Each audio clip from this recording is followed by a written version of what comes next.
100 రూపాయలకే గ్రాము బంగారం అంట, 10 రూపాయలకే కేజీ కందిపప్పు ఇస్తున్నారట. అంతేకాదు లీటర్ పల్లి నూనె సూత మస్తు తక్కువ ఇస్తున్నారట. గిట్లెప్పుడైనా మీ దగ్గర ఆఫర్లు ఇచ్చిర్రా?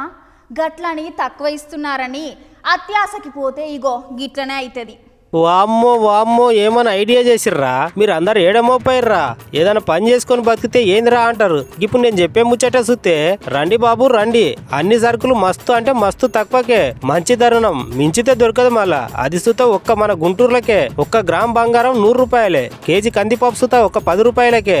అయితే మళ్ళా అది సుత అందరికి కాదు, వట్టి మా సంస్థల సభ్యత్వం తీసుకున్న వాళ్ళకే అన్నారు. అటేం కాలం 300తోని సభ్యత్వం తీసుకుంటే ఉప్పులు పప్పులు సబ్బులు సరుకులు అన్ని 3 సార్లు తీసుకోవచ్చు. అదే ఒకవేళ 1000 రూపాయల సభ్యత్వం తీసుకున్నారనుకో ఎన్నిసార్లైనా సరుకులు పట్టుకోపోవచ్చు అని ప్రచారం చేసిర్రు. ప్రచారం ఒకటే కాదు, వాళ్ళు షాప్ సుతా పెట్టిర్రు కొన్ని దినాలు. ఈ ముచ్చటరికైన జనం ఫుల్లుగా రావడంతో మునుపున్న రేటు మార్చేసిర్రు. అయినా సర్లే షాప్ల కంటే రేటు తక్కువ వస్తుందంటే పాపం ఆశపడిన జనాలు వేలకు వేలు డబ్బులు సుతా కట్టిర్రు. డబ్బులు కట్టిన చాలా దినాలైందని పోయి అడుగుదామని పోతే షాప్ లేదు, చెప్పిన మనుషులు లేరు. గిట్లా చెప్పి అందరు తన దగ్గర 3 కోట్ల రూపాయలు పట్టుకొని ఊడాయించిర్రట.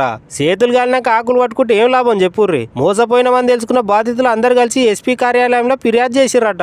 అగ్వకొస్తదంటే తక్కువ అని అన్ని నమ్మితే గిట్లుంటది. జనాలు కొంచెం ఆలోచన చెయ్యుర్రి.